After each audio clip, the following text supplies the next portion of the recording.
નમસ્કાર. આજના આ વિશ્લેષણમાં આપનું સ્વાગત છે.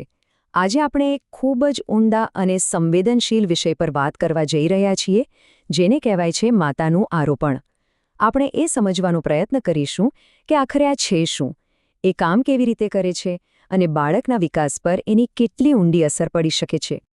ચાલો, આ એક જબરદસ્ત વાક્યથી શરૂઆત કરીએ, જે સીધું મુદ્દાના હૃદય સુધી પહોંચાડે છે.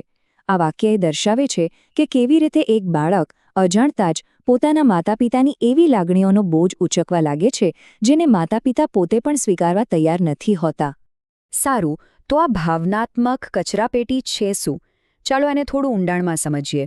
જ્યારે આપણે એવું કહીએ છીએ કે બાળક એક ઇમોશનલ ડમ્પિંગ ગ્રાઉન્ડ બની જાય છે, ત્યારે એનો ખરેખર અર્થ શું થાય છે? તો જુઓ, આ એક એવું પાયાનું પગલું છે જ્યાં માતાપિતા પોતાના વ્યક્તિત્વના એવા હિસ્સાને જેમને પસંદ નથી એને પોતાના બાળક પર નાખી દે છે. ધારો કે કોઈ માતાપિતા પોતાની અંદરની અસુરક્ષાને સ્વીકારી નથી શકતા, તો એ પોતાના બાળકને એવું માનવા માટે મજબૂર કરી શકે છે કે એ બાળક જ અક્ષમ છે. પણ વાત અહીં જ પૂરી નથી થતી. આ ખાલી પોતાની લાગણીઓ બીજા પર નાખવા જેવી સામાન્ય વાત નથી. આ પ્રક્રિયા તો એનાથી પણ વધુ જટિલ બને છે અને ધીમે ધીમે બાળકની ઓળખનો જ એક ભાગ બની જાય છે. આ 3 પગલાંની પ્રક્રિયા ખૂબ જ સ્પષ્ટ રીતે બતાવે છે કે કેવી રીતે માતાપિતાની એક લાગણી બાળકના મનમાં એક પાકો વિશ્વાસ બની જાય છે. પહેલું, એ પોતાની કોઈ ખરાબ લાગણી બાળક પર નાખે છે. બીજું, અને આ બહુ મહત્વનું છે, કે એ લોકો બાળકની સાથે એવું જ વર્તન કરે છે જેથી બાળકને એ જ લાગણીનો અનુભવ થાય. અને છેલ્લે, બાળકને તો માતાપિતા સાથે જોડાણ જોઈએ છે, એટલે એ માની જાય છે કે હા, આ મારી જ લાગણી છે. ચાલો, હવે થોડું આગળ વધીએ અને જોઈએ કે આ વસ્તુ કેવી રીતે વધુ જટિલ બને છે.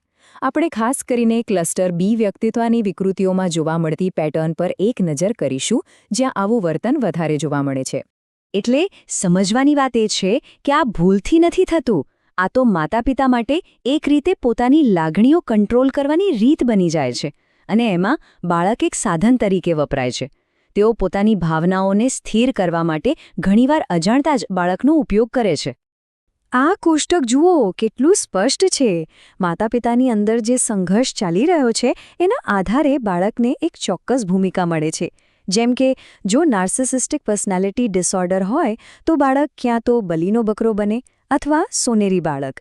બોર્ડરલાઇન પર્સનાલિટી ડિસઓર્ડર બીપીડીના કિસ્સામાં ત્યાગના ડરને કારણે બાળક ઇમોશનલ કેરટેકર બની જાય છે, અને એન્ટીસોશિયલ પર્સનાલિટી ડિસઓર્ડર એએસપીડીમાં માતાપિતાની આક્રમકતા બાળકને દુષ્ટ બનાવી દે છે. અને આ નાર્સિસિઝમમાં જોવા મળતી બેવડી ભૂમિકાને ખૂબ જ સરસ રીતે સમજાવે છે. એક બાળકને બલીનો બકરો બનાવી દેવાય છે, જેના પર ઘરની બધી જ ખરાબીઓનો ટોપલો ઢોળવામાં આવે, જ્યારે બીજાને સોનેરી બાળક બનાવવામાં આવે છે, જેના પર હંમેશા પરફેક્ટ રહેવાનું અવાસ્તવિક દબાણ હોય છે. બંને ભૂમિકાઓ એટલી જ નુકસાનકારક છે. બીપીડીના કિસ્સામાં તો પરિસ્થિતિ સાવ ઊંધી થઈ જાય છે. માતાપિતાને એટલો ડર હોય છે કે કોઈ એમને છોડી દેશે કે આ ડર બાળક પર નાખે છે. આના કારણે બાળકને પોતાની ઉંમર ભૂલીને માતાપિતાના ભાવનાત્મક સંભાળ રાખનાર બનવું પડે છે. એનું બાળપણ જ છીનવાઈ જાય છે. અને અહીં આ આરોપણ એક બહાનો બની જાય છે. માતાપિતા પોતાની કઠોરતા કે ઉપેક્ષાને સાચી ઠેરવવા માટે બાળકને જ ખરાબ ચિતરી દે છે. એવું વિચારે છે કે હું કડક નથી, બાળક જ આવું છે એટલે મારે આવું કરવું પડે છે. તો આ બધાની બાળકના ભવિષ્ય પર શું અસર થાય છે? જ્યારે આવું બાળક મોટું થાય છે ત્યારે એના જીવન પર આના લાંબા ગાળાના પરિણામો શું હોય છે? આ ઘા ખૂબ ઊંડા હોય છે.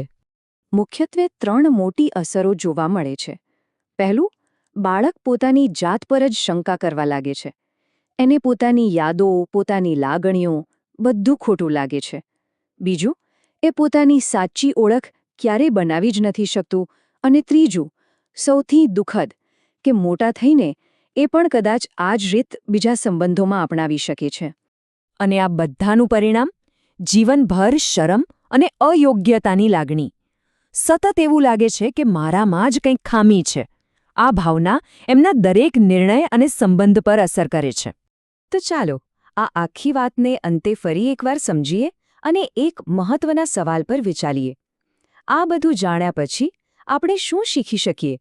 એટલે ટૂંકમાં, માતાપિતા પોતાના વ્યક્તિત્વનો એ હિસ્સો જે એ સહન નથી કરી શકતા, એ બાળક પર નાખી દે છે અને બાળક પર એટલું દબાણ કરે છે ત્યાં સુધી કે બાળક એને જ પોતાની સાચી ઓળખ માની લે છે. અને આ આપણને એક અંતિમ ગંભીર સવાલ પર લાવીને મૂકે છે.